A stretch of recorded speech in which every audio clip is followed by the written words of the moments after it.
जय श्री राम भक्तों स्वागत है आपका हमारा चैनल देववाणी में। भक्तों, आपको हमारी कथाएं कैसी लगती हैं हमें कमेंट करके ज़रूर बताएं।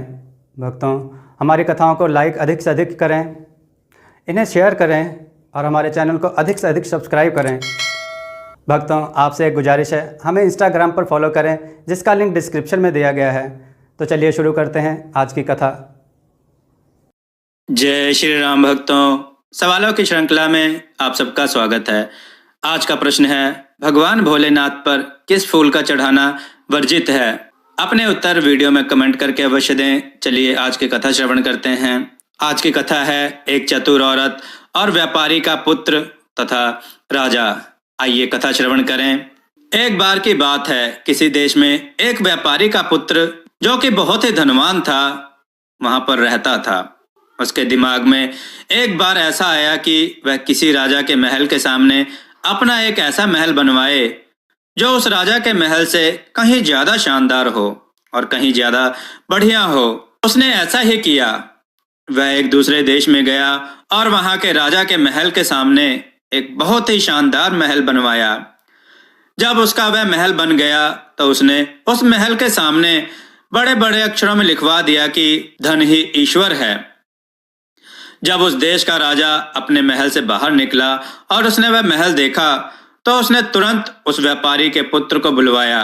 व्यापारी का बेटा उस शहर में नया था और अब तक उसने उस राजा का दरबार नहीं देखा था। राजा बोला, बधाई हो, तुम्हारा महल तो वाकई बड़ा आश्चर्यजनक है। इस महल के मुकाबले में मेरा महल तो झोपड़ी जैसा लग रहा है। पर यह लिखना कि धन ही ईश्वर है, यह क्या तुम्हारा अपना विचार है? व्यापारी के पुत्र को लगा कि जैसे उसने कुछ जरा ज्यादा ही हाँक दी हो। उसने जवाब दिया, जी हाँ, पर अगर महाराज इसको पसंद नहीं करते तो मैं यह तख्ती हटा देता हूँ। नहीं नहीं, मैं तो ऐसा सोचता भी नहीं कि तुम ऐसा करो। मैं तो बस तुम्हारे मुंह से सुनना चाहता था। पर जरा यह बताओ कि इस बात से तुम्हारा मतलब क्या है? क्या तुम मुझे मरवाना चाहते हो? व्यापारी के बेटे को लगा कि यह तो अब उसके गले में फंदा ही पड़ गया। वह बोला, महाराज माफ कीजिए, मेरा यह मतलब बिल्कुल भी नहीं था। मैं यह तख्ती वहां से हटवा दूंगा और अगर आपको यह महल भी नहीं पसंद तो मैं इसको भी तोड़वा दूंगा। राजा बोला, नहीं नहीं, महल को तो ऐसे ही रहने दो जैसा वह है। पर क्योंकि तुम इस बात का दावा करते हो कि धन ईश्वर है तो तुम्हें इसको मुझे साबित करके दिखाना पड़ेगा। मैं तुमको 3 दिन देता हूँ। इन 3 दिनों के बीच तुम मेरी बेटी से बात करके दिखाओ तो मैं जानूं। अगर तुम उससे बात कर सके तो बहुत अच्छी बात है, मैं उसकी शादी तुम्हारे साथ कर दूंगा, और अगर नहीं कर सके तो मैं तुम्हारा सर कटवा दूंगा। ठीक? व्यापारी के बेटे ने यह सुना तो वह वहां से चला तो आया, पर उसकी भूख प्यास सब गायब हो गई। वह तो बस दिन रात यही सोच रहा कि मैं अपनी जान कैसे बचाऊं। अब उसे भगवान की याद आने लगी। वह सोच रहा था कि मैं धन के नशे में चूर होकर भगवान को भी भूल गया था। भगवान जो करता है अच्छा ही करता है। उसने मुझे सजा देने के लिए यह मार्ग चुना है। अब मुझे अपनी जान देकर अपने अहंकार को मिटाना पड़ेगा। दूसरे दिन तो उसको यह लगने लगा कि वह तो अपने काम में अब असफल होने वाला है। सो उसने अपनी वसीयत लिखने का फैसला किया। राजकुमारी से बात करने की उसकी कोशिशें सब बेकार थीं, क्योंकि राजा की बेटी एक ऐसे किले में बंद थी जिसके चारों तरफ 1000 पहरेदार पहरा दे रहे थे। व्यापारी के बेटे का रंग पीला पड़ गया और उसके जोड़ जोड़ ढीले पड़ गए थे। वह अपने बिस्तर पर पड़ा अपनी मौत का इंतजार कर रहा था तथा भगवान को याद कर अपने किए हुए अपराधों की क्षमा मांग रहा था। तभी उसकी बूढ़ी आया आई जिसने उसको बचपन से पाला था और अभी भी उसकी सेवा कर रही थी। उसको इस हाल में देखकर उसने व्यापारी के पुत्र से पूछा, बेटे तुमको क्या हुआ है? तुम्हारे मन पर क्या बोझ है, बताओ तो। रुआसा होकर उसने अपनी आया को अपनी सारी कहानी बता दी। आया बोली, सो इस छोटी सी बात के लिए क्या तुम ऐसे नाउम्मीद होकर बैठे रहोगे? तुम तो मुझे रुला रहे हो। अच्छा, मैं देखती हूँ कि मैं तुम्हारे लिए क्या कर सकती हूँ। तुरंत ही वह शहर के एक बहुत ही होशियार चांदी का काम करने वाले के पास गई और उसको चांदी की एक बत्तख बनाने के लिए कहा जो अपने पंख खोल और बंद कर सकती हो और यह बतख भी इतनी बड़ी होनी चाहिए कि उसमें एक आदमी आराम से बैठ सके और यह बतख कल तक तैयार हो जानी चाहिए। कल तक? क्या तुम्हारा दिमाग खराब हो गया है? हाँ, कल तक। मैंने कहा ना कल तक, तुमने सुना नहीं? बुढ़िया ने जोर से कहा।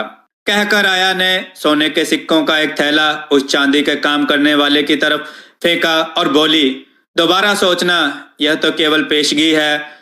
मैं कल तुमको और पैसे दूंगी जब तुम मुझको वह बत्तख दोगे। यह सब देखकर तो उस चांदी का काम करने वाले की तो बोलती बंद हो गई। उसने सोचा, इतने पैसे से तो दुनिया में बहुत फर्क पड़ता है, मैं इतने धन को क्यों ठुकराऊं। पैसे लेकर उस बुढ़िया से बोला, मैं तुमको इस बत्तख को कल तक देने की अपनी पूरी कोशिश करूंगा।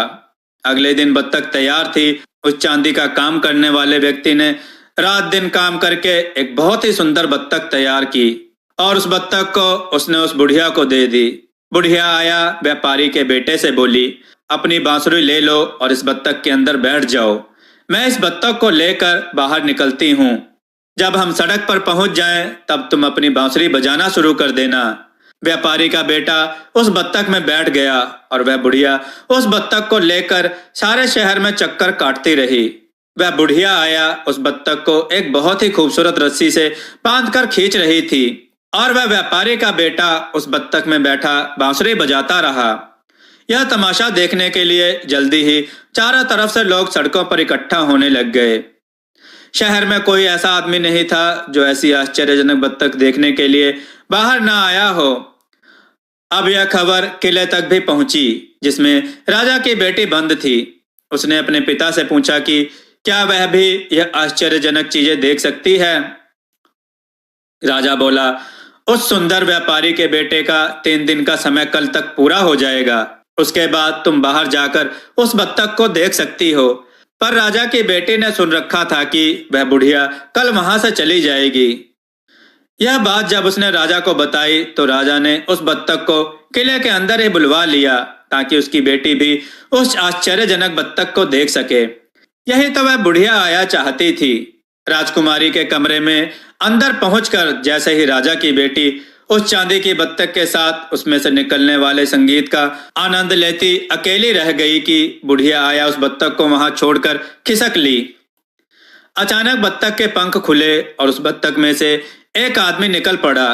अचानक ही बत्तख में से किसी अजनबी को अपने कमरे में देखकर राजकुमारी डर गई और वह चिल्लाने ही वाली थी कि वह अजनबी बोला, डरो नहीं, मैं ही वह व्यापारी का बेटा हूँ जिससे तुम्हारे पिता ने तुमसे बात करने की शर्त लगाई है, और अगर मैं ऐसा ना कर सका तो कल मेरा सिर कट जाएगा। तुम यह कहकर कि तुमने मुझसे बात की है मेरी जान बचा सकती हो। अगले दिन राजा ने व्यापारी के बेटे को बुलाया और पूछा, क्या तुम्हारा पैसा मेरी बेटी से बात करने में तुम्हारी सहायता कर सका? जी महाराज। क्या तुम यह कहना चाहते हो कि तुम मेरी बेटी से बात कर सके? जी महाराज। वैसे आप उसी से पूछ लीजिए। राजा ने अपनी बेटी को बुलवाया। वह अंदर आई तो उसने राजा को बताया कि राजकुमार उस चांदी की बत्तख के अंदर छिपकर उसके कमरे में आया था और राजा खुद उस बत्तख को अंदर लेकर आए थे। यह सुनकर राजा ने अपना ताज अपने सिर से उठाकर व्यापारी के बेटे के सिर पर रख दिया और बोला, तुम जीते, मैं हारा। इसका मतलब यह है कि तुम्हारे पास केवल पैसा ही नहीं है, एक अच्छा दिमाग भी है। तुम खुश रहो, मैं अपनी बेटी की शादी तुम्हारे साथ कर रहा हूँ। इतना सुनकर व्यापारी का बेटा राजा से बोला, मुझे क्षमा करें महाराज, मैं राजकुमारी से विवाह तो करूंगा, किंतु मैंने जो गलती की है, ईश्वर की शक्ति को कम आका और धन को महत्व दिया है। आपके इस फैसले से मेरी आंखें खुल गई हैं।